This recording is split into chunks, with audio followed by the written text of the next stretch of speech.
Welcome to Navigating the Customer Experience. Want to improve your organization's customer service? Looking for insider tips to knock your customer socks off? Then you're in the right place. Here's your host, Yannick Grant. Welcome to Navigating the Customer Experience. On today's episode, our guest is Danielle Rodriguez. Danielle is the head of marketing at Simplr, which is upending the traditional customer service model by providing premium brands with flexible 24/7 on-demand specialists for all digital channels. The company's specialists are a unique work-from-home pool of highly educated professionals who use Simplr's AI-powered platform to replicate tone and brand integrity with speed, empathy, and precision. Danielle has extensive marketing and entrepreneurial experience, having served as the VP of Marketing for Seismic and the co-founder of multiple companies including Indivly Magic and PrizeTube. Danielle earned a BA in economics from Harvard University and an MBA from MIT. So sit back, relax, plug your earphones in, and let's dive right in with our conversation with Danielle. Welcome, Danielle. Thank you so much for having me. It's better to be able to at least talk to somebody who's in Jamaica, which is a place that I've been many times and I absolutely love. Oh, great. Where have you been in Jamaica? I've been in St. Mary's Parish to a property called Goldeneye. Oh, lovely, lovely. I think they did the James Bond, part of the James Bond movie there last year too. Yes. They have that whole story of, Ian Fleming having been there years ago and writing the stories there. It's so nice. It's so good to hear people speak about Jamaica because, we live here and sometimes we take for granted what we have at our fingertips. Oh my goodness! I have my pimento leaves and pimento wood, and we're smoking jerk chicken here every couple of weeks. Nice, so nice, awesome. Okay, Danielle, could you share a little bit with us about your history? I know it says here that you are head of marketing at Simplr and that you've gained a lot of experience as it relates with digital marketing and also entrepreneurial skill. But just share with us a little bit about how you got to where you are today. Sure. I mean, I've spent the past 8 years of my career running marketing teams at startup companies, tech companies in the B2B space. Mm-hmm. So very high growth companies. They're all venture funded and have high growth expectations. And it's been a really rewarding journey, I think, for me because I started my career on the consulting and finance side. Mm-hmm. And I had this moment as the wise poet John Mayer once said, I had a quarter life crisis and realized that if I didn't actually be the doer, meaning be actually on the operating side, I was going to have regrets, in my own life, about the career choices that I was making. So that really, started me down a path of, and I'm very thankful to Brad Rosen, who's the CEO of a company called Drink, for taking a chance on me and letting me work for him on kind of a volunteer nights and weekends basis and Drink is a wine app, and for me that was it was great to be able to dive into on the operating side, dive into something that I was also passionate about, just on at a personal level. Mm-hmm. So that gave me my first taste, if you will, of actually being at a startup, super early stage startup in that really scrappy mode. And once I had that taste, I was completely hooked. So that started my path then to go to business school, which was giving me an opportunity to learn a lot more about entrepreneurship, experience entrepreneurship myself, try to start a company myself, and it was kind of from there and from some of those failed experiences of my own in trying to get companies off the ground that I was able to then get jobs at more established, albeit still very early stage companies. And so that's where I've been. That's where I've been spending the majority here of my career at this point. All right, sounds good. Thank you for sharing. So in preparing for this interview, we were informed that your company Simplr recently conducted a study right? A customer experience study where it says 27% of consumers say their brand loyalty has wavered during the pandemic due to long customer service wait times. And I mean, being in customer service myself, I know that's like one of the biggest pet peeves of customers waiting, whether it be face to face, over the phone, or even in a web form. If you have to wait on a chat for somebody to give you feedback. Could you share a little bit about some of the insights that you gained from that study? Sure. Yeah. So we have conducted 3 of these mystery shop reports. This survey that we've gone out, partnered with a third party. We've done 3 of them over the past year. So we did one in June where we mystery shopped about 800 e-commerce retail brands, and we were looking for areas where we could identify the things that are really important to customers and therefore result in customers having an exceptional experience, an experience they would want to give somebody a 5-star rating about and tell their friends. Mm-hmm. And so we looked at dimensions of reliability, relatability, and responsiveness. So one of the hypotheses that we had was, and this was predominantly US-based brands, although there are people purchasing products from all parts of the world. Mm-hmm. And we also then interviewed 500 US customers of those brands, consumers, not necessarily specific to any of these brands, but just 500 people that are consumers in the United States. And we asked them, how did they feel about wait times? How did they feel about brands and their willingness to stick with that brand if there was going to be a longer wait time?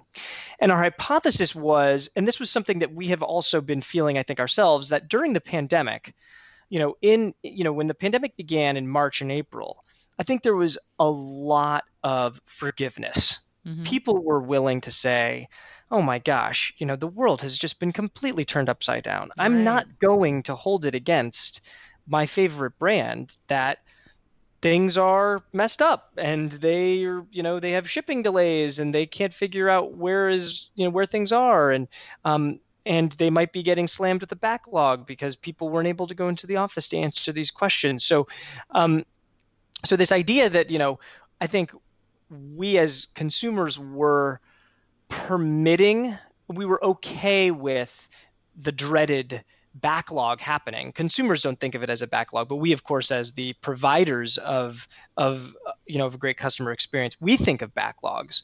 And the dreaded backlog, which I think happens to many companies and for various reasons, I think reared its ugly head for many brands. And what we saw then happen was consumers stopped being as forgiving. Mm-hmm. Basically, they were saying, hey, now that we're 3 or 4 months into this thing, I've gone back to my previously picky ways, and I'm no longer willing to put up with this.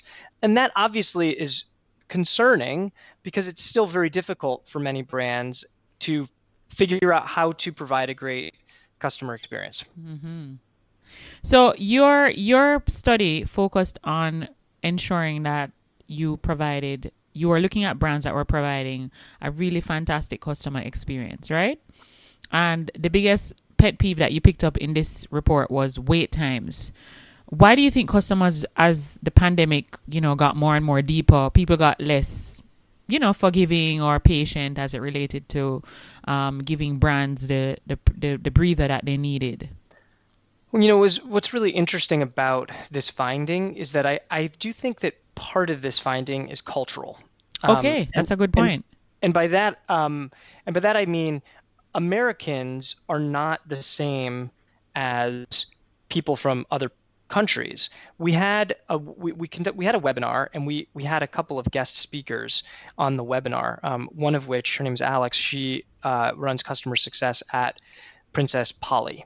And Princess Polly is an Australian brand, so they have a lot of customers in Australia. And this idea that felt very, I think, validated by an American hypothesis, in the data by Americans, mm-hmm. doesn't actually play out anecdotally anyway in Alex's experience for their Australian customers. They were just very willing to be forgiving still of things being delayed and challenges, a lot of things relating to shipping and, and the forgiveness around that. Mm-hmm. So I do think that there's a fair amount of a cultural challenge around this. I think the American consumer you can probably say that the American consumer has a very high bar, and unfortunately, it's, I think, harder than ever before to probably deliver on that high bar. What I mean by that high bar, by the way, I think that high bar is,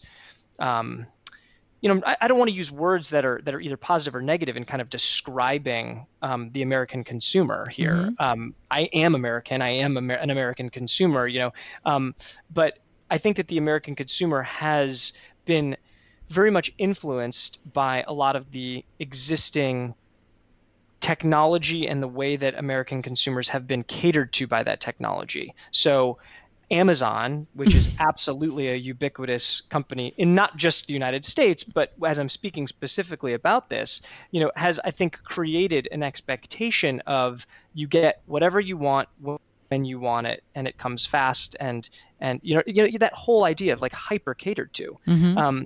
And so I think that's what we're kind of seeing play out here. Mm-hmm. There has been a very significant trend that was already happening before the pandemic of both my generation as well as the generation below us. So the millennial, I'm a reluctant millennial because I feel like sometimes it's pejorative to call someone a millennial. I'm like the oldest millennial you can get. So I'm like, no, not those millennials. They're also young and don't respect their boss and all this stuff.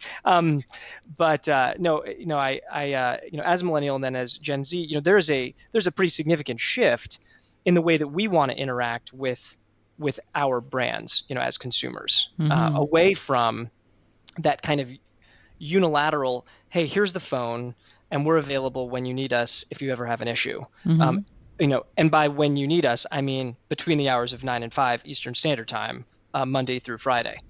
So that expectation that customers then have of, well, actually, I want to be able to interact with a brand on a different channel. I want to be able to use email. I want to be able to use Instagram. I want to be able to use chat right on the website. And by the way, I want to be able to do that whenever it's convenient for me. Mm-hmm. And it's convenient for me, probably not when it's convenient for you. Yeah. And that expectation has been exacerbated actually by the pandemic. And the data that we collected also reflects this narrative where brands have now recognized because of the pandemic that they need to offer more digital options for people to interact with them. Mm-hmm. They just have to. It becomes table stakes, and then it becomes punitive if you're not actually playing the game. Mm-hmm. The problem is most of the brands in the study hadn't quite cracked the nut on how do I actually deliver a customer experience that is expected by this customer. I'm offering something. I have chat, but then sometimes it takes more than 5 minutes to respond to a chat. Mm-hmm. And 92% of the people who experience a 5-minute wait time on chat give the brand a very poor rating. Mm-hmm. on responsiveness. Right. Because their expectation is immediate response. Immediate, yes. 30 seconds or less. If it's more than a minute, I'm starting to really get mad. Mm-hmm. I'll give you a minute. I might start wavering, but if it's more than a minute, I'm actually going to get mad. Yeah. And this world of CX that we've kind of immersed ourselves in here. It's an emotional world. Mm-hmm. I think of times in my own life where I can remember either good or bad experiences with brands, and I get like my blood gets boiling. It really bothers me. And these are things I can remember from some of these things from like 10 years ago. Mm-hmm. So I think it's so important for us to remember that. I think in a time, particularly in a pandemic, in a time where everyone is, I think, feeling kind of raw, actually, mm-hmm. And I think that we're willing to then, if we put our own feelings on a 10-point scale, I think that our capacity to feel at a 10 is actually heightened by the fact that we are in this kind of simmering state of anxiety. And so providing somebody with a very good experience can make someone feel amazing. Providing somebody with a very poor experience can make somebody maybe, kind of tip over, and this will finally be the thing that I feel like I can scream about. Agreed. Brilliant. So, you touched on a few stuff that I thought was really, really interesting. One was, you said that you thought that at the end of the day, even though you did the study and it was primarily reflective of the American consumer, you also think it's very cultural.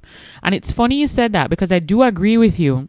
But at the same time, you went ahead to then allude to the fact that Amazon has kind of set the bar so high that it's almost like, and I said this, I'm doing some research for a customer experience management program I'm building for a client. And in my research, one of the things that I realized was no matter what industry you're in, whether you're a bank or you're a supermarket or you're delivering pizza, because Amazon has created technology or an experience by which you can just go online and press a button, and within minutes or hours, depending on what it is that you're ordering, you can get the item delivered to you. You can see where it is every step along the way. It's almost like consumers expect that same experience in other types of businesses, even if the business model is not similar to yours. And I don't think that's specific to country. I don't think it's because Amazon is an American brand. I think Jamaicans have that expectation as well. I mean, 2 nights ago, my godchildren's father called me and he asked me. So a lot of companies in Jamaica, especially the fast food restaurants, have been doing delivery services now. And companies like Kentucky Fried Chicken, for example, that never used to deliver in Jamaica. That was like something that we never thought we'd live to see. I couldn't understand why they wouldn't deliver, just like how pizza delivers. Because when I did some research, KFC delivers in Trinidad, but it doesn't deliver here in Jamaica. And I was like, well, if they can do it in Trinidad and the population is less, why can't they do it here? Anyhow, he called and said that, his wife ordered some food from like 6:30 and it was like 9 o'clock and the food hadn't come. And when he called the lady at the delivery place says to him, oh, but we told you 30 to 45 minutes. I don't even know how giving that statement to the customer is relevant, because we're now way past 45 minutes. 6:30 to 9 o'clock is way past what you would have told them to expect. So at this point, he's so mad.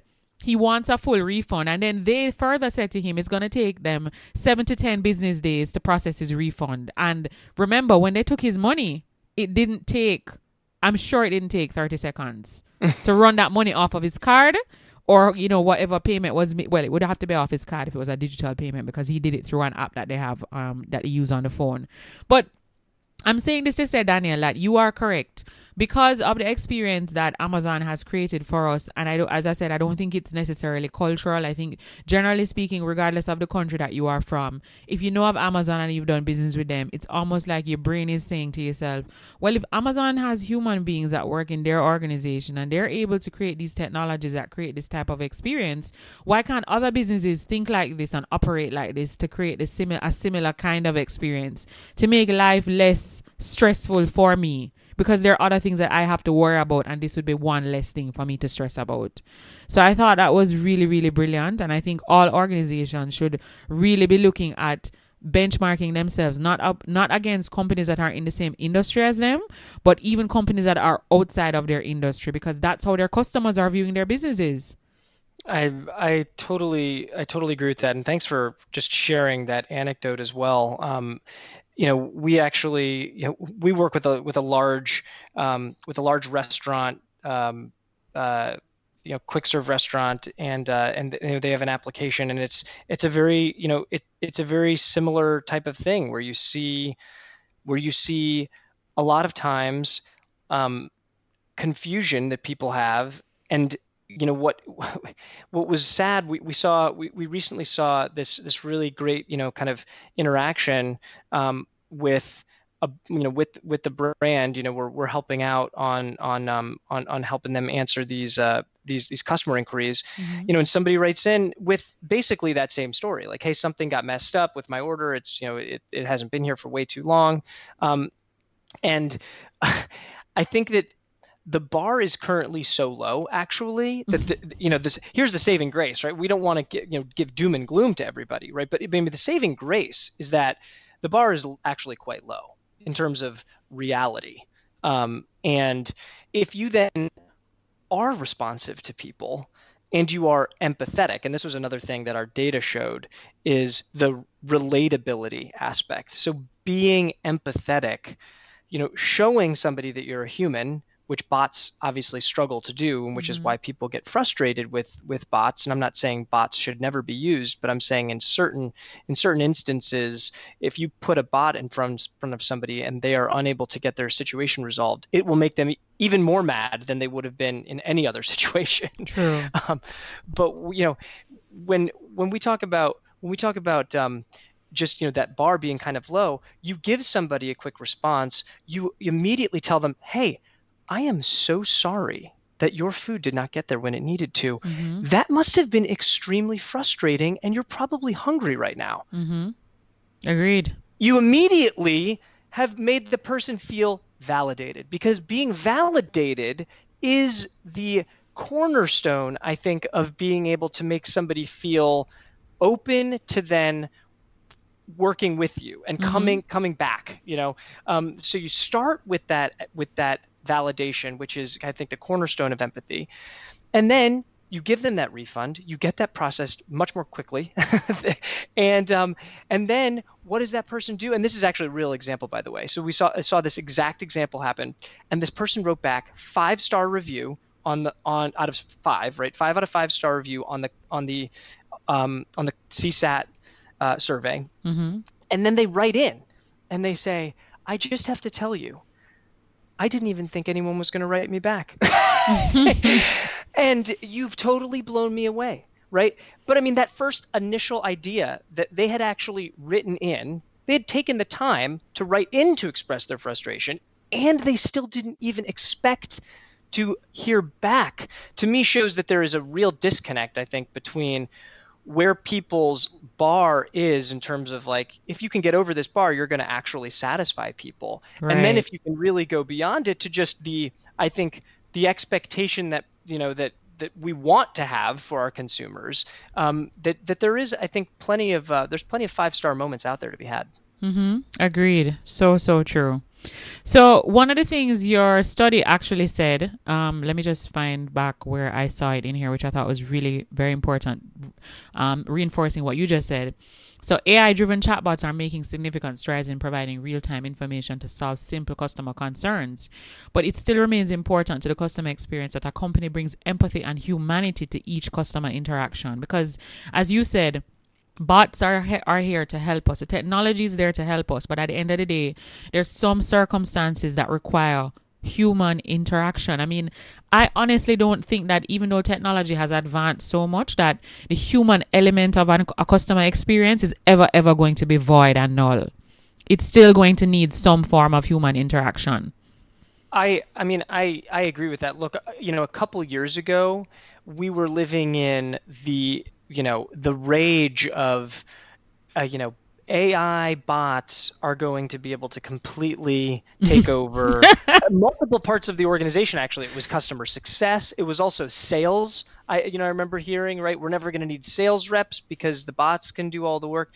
And the reality is, and we think of ourselves as a human enabled technology company. I mean, and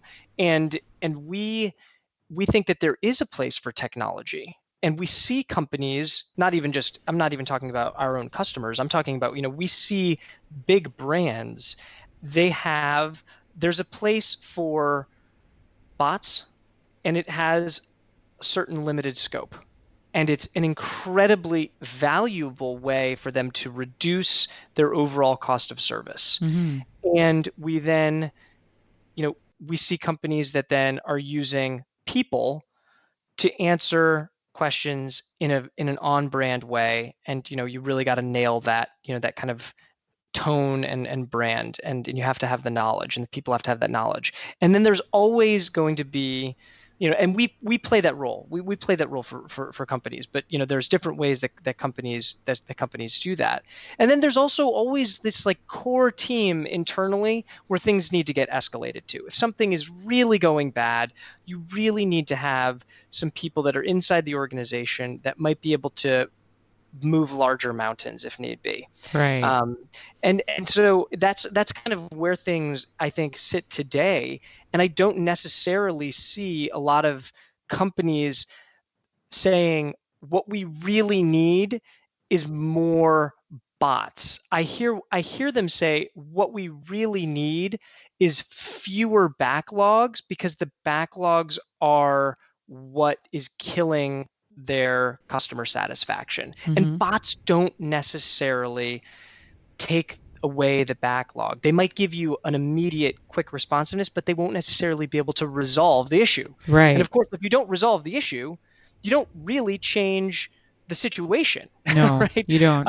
So we're really, and we see a lot of companies also really focused on resolution, first time resolution. Oh my goodness. Just resolving something is obviously important, but if it takes you, hey, we're on chat and I can't help you, and now email us and I'll get back to you in a few days and we'll work on this over the course of the next week, that's not okay. I mean, that is just not okay. And people, and when I say that's not okay, I mean the data reflects that CSAT scores are not good when that happens. Yeah. So we're really focused on, and I think a lot of companies agree with this, are really focused on getting that resolution to happen in that first interaction.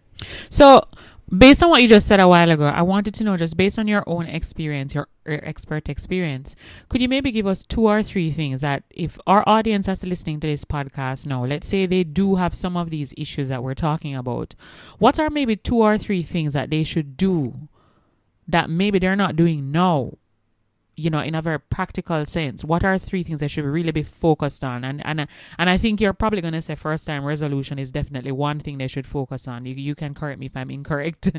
Yes. To really, just give that great customer experience. Yes, I would say, yeah, the first time resolution. So, and you accomplish a first time resolution by making sure that the people who are responding on your behalf are empowered to be able to resolve the issue that they're being asked to resolve. So that's critically important. I would say another thing to do is around relatability.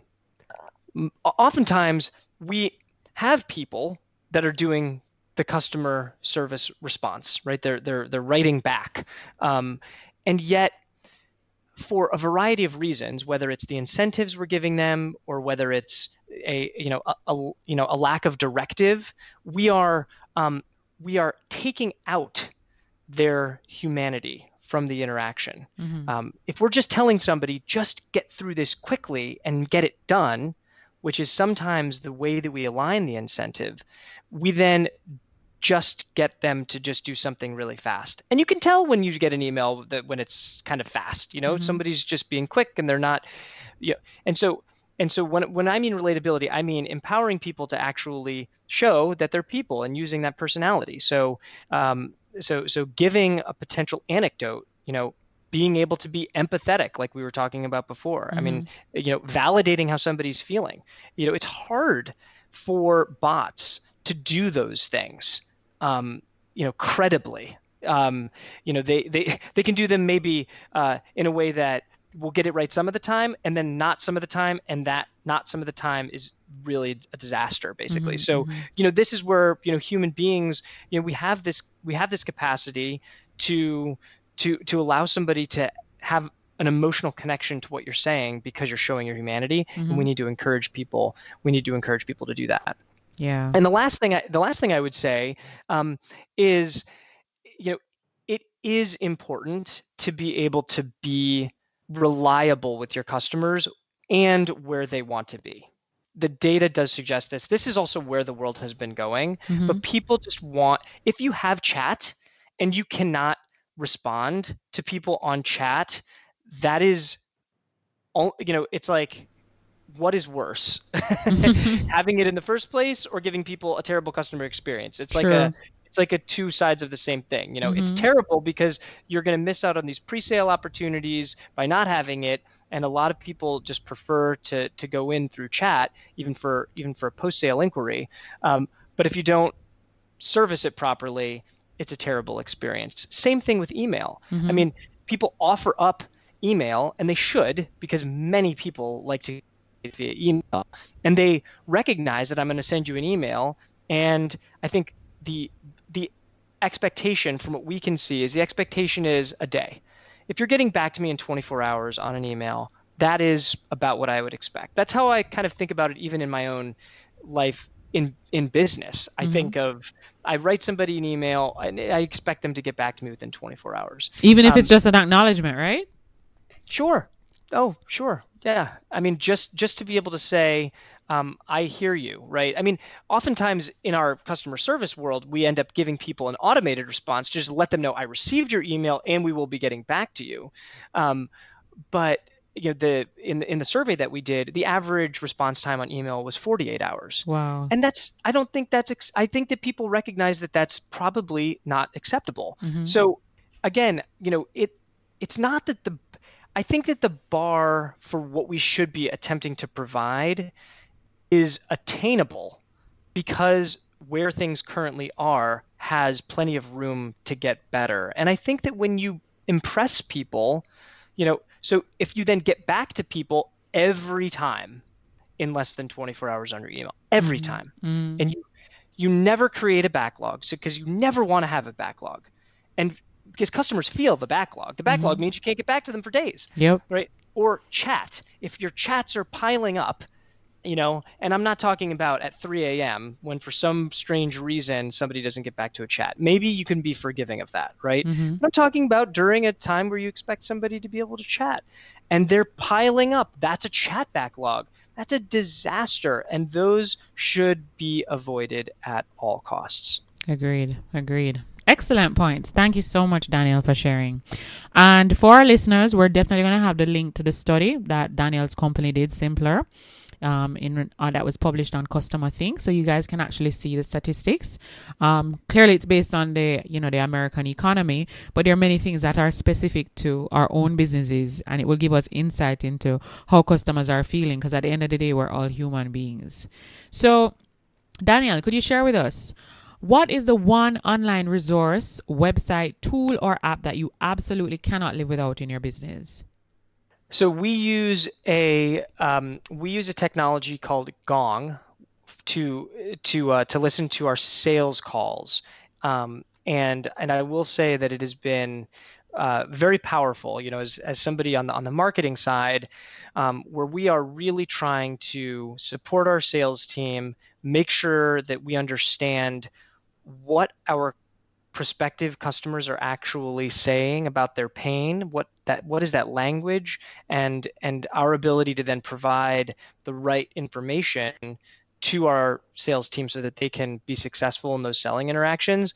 Gong has been amazing because it allows us to asynchronously participate in the sales conversation, because we can listen to the calls, we can listen to them at faster than real-time speed, so you can make it play at more than 1x speed, which is great too, because it allows me to catch up on some things at a faster pace. I can skip forward and listen to what they've done is within the Gong platform is they're using natural language processing to tag what people are talking about. So when somebody's talking about pricing, when somebody's talking about positioning, I can kind of see where that is in the conversation. So I can kind of, skip forward to the things that are going to be really useful for me. And, I don't waste, if it's 2 minutes or 5 minutes at the beginning of just kind of setup time, I can see what that is because that's tagged there, so I can move past it. So Gong has been a real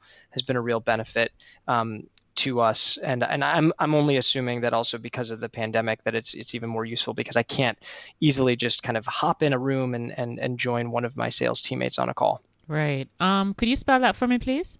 Yeah, it's GONG. Okay, so we will definitely. It's called Revenue Intelligence for Sales Teams, correct? It is, yes, and they've just recently raised a big round of funding at an extremely large valuation, and so I would say they are a very hot tech company. Excellent. All right. So we'll have the link for that in the show notes of this episode so that any of our audience that wants to tap into that can definitely tap into that resource. It sounds pretty good. And I mean, NLP will definitely help you to up your sales game for sure, because at least it'll be very specific and personalized in terms of your solutions that you're providing for that customer. And it's not just a general thing that you're selling to everyone. Okay, so Danielle, could you share with us maybe one or two books that have had the biggest impact on you? It could be a book that you read since the pandemic, or it could be a book that you read many, many years ago, but it still has had a great impact on you. Well, I mean, on the professional side, Tony Hsieh's book, Delivering Happiness, which I think it was 10 years ago, I still love that book, because I think in many ways,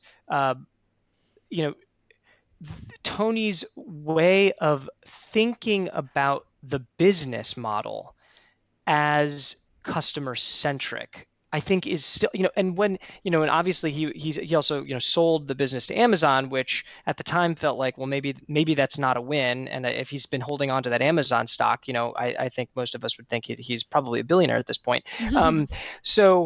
But they were two companies cut from the same cloth, because Amazon also has done the exact same thing. And you hear, I've listened to, to podcasts and things where where people from Amazon are talking about how do they think about solving business problems.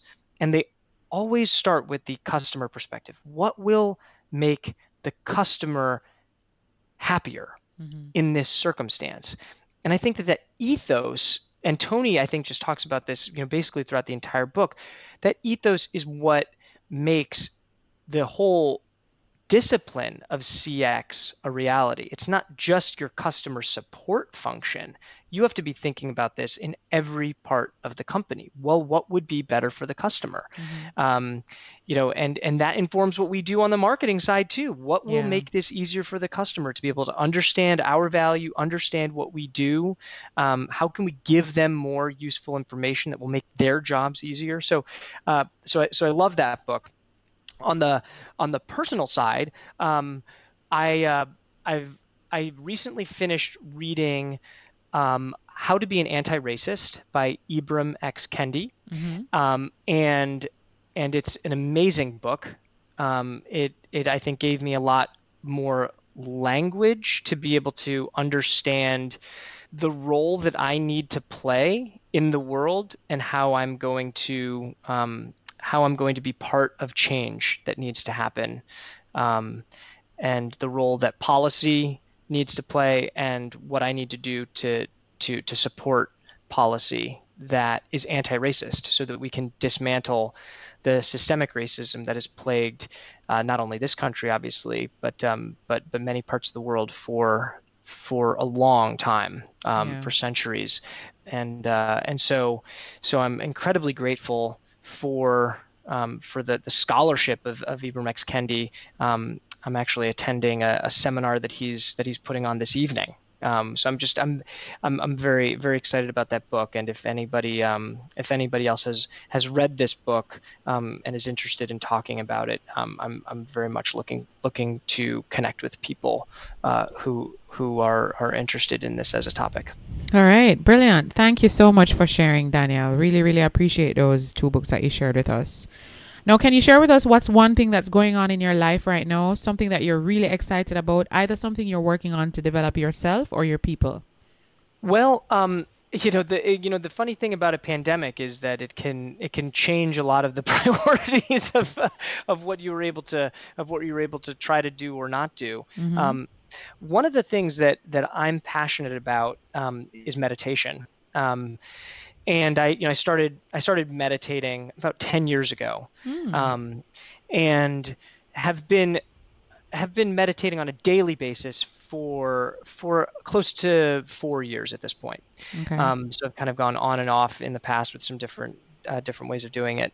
And one of the things for those who have meditated regularly and have done so kind of alone, one of the things that I was realizing was I've been doing a guided meditation, a daily 10-minute guided meditation through an app called Calm, and there are different apps for this. Headspace, I know, is another app. Waking Up is an app that was recently introduced to me as well.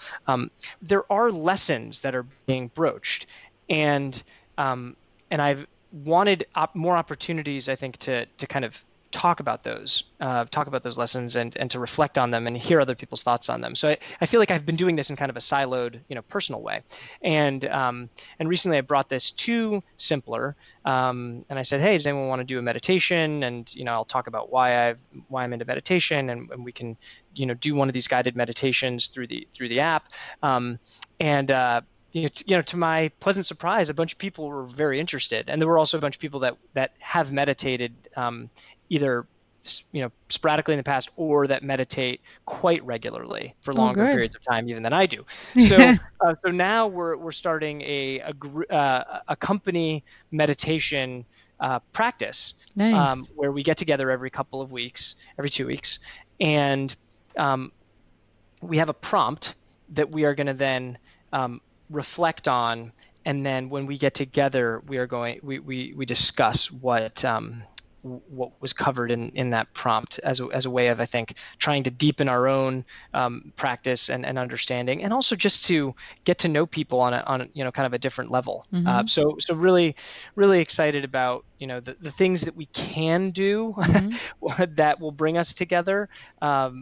While obviously we can't actually see anybody face to face. Yeah. All right. That's awesome. Thank you so much for sharing that, Danielle. All right, Danielle. So our listeners have listened to this episode. They're really pumped by a lot of what you've said. They're going to look at the study. They're quite impressed with what Simplr is doing, and they'd like to follow you online and keep in touch. Where can they find you online? Yeah, I think the easiest place is to just connect with me on LinkedIn.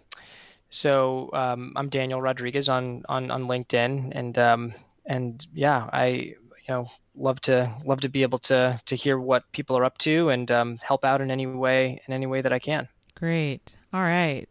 So before we wrap our episode up, Danielle, we always like to ask our guests, do you have a quote or a saying that during times of adversity or challenge, you will revert to this quote? It kind of helps you to move forward, to keep pushing. Do you have one of those? Well, in meditation, I think so much of what I'm trying to do is actually just come back to the present, and come back to the breath. So I actually really like to remind myself to just breathe and then to actually do it.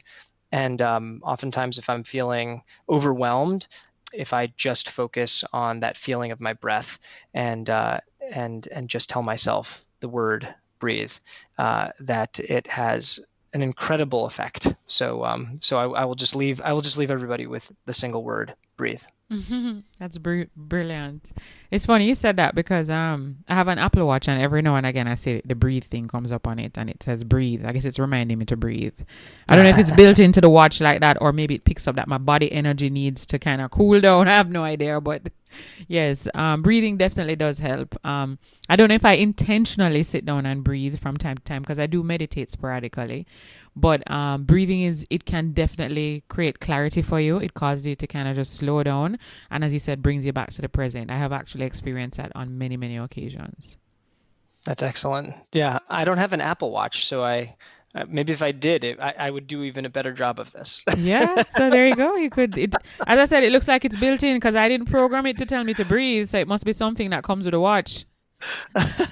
Somebody's very mindful in creating the apps there. Yes, very, very true.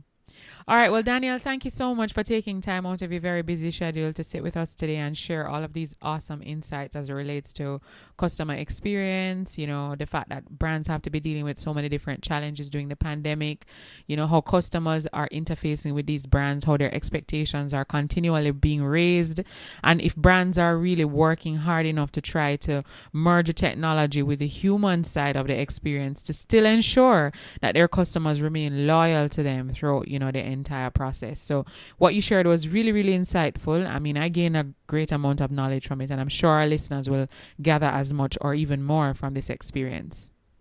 Thank you so much, Anik, for having me. So just a quick reminder, please head on over to Facebook and join our Facebook group, Navigating the Customer Experience Community, and follow us on Twitter at NavigatingCX. Until next time, I'm your host, Yannick Grant. Thank you for listening to Navigating the Customer Experience. If you'd like to connect with us even more, please feel free to hop onto Facebook and join our private Facebook group, Navigating the Customer Experience Community. And of course, feel free to follow us on Twitter at NavigatingCX. We also have a new book available on Amazon, The ABCs of a Fantastic Customer Experience. It's available in ebook and paperback.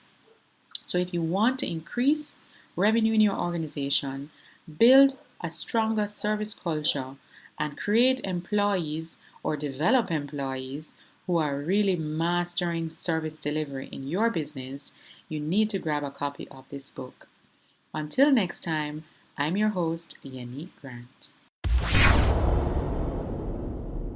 Thanks for listening. For more awesome resources to take your customer service game to another level, head over to navigatingthecustomerexperience.com. See you next time.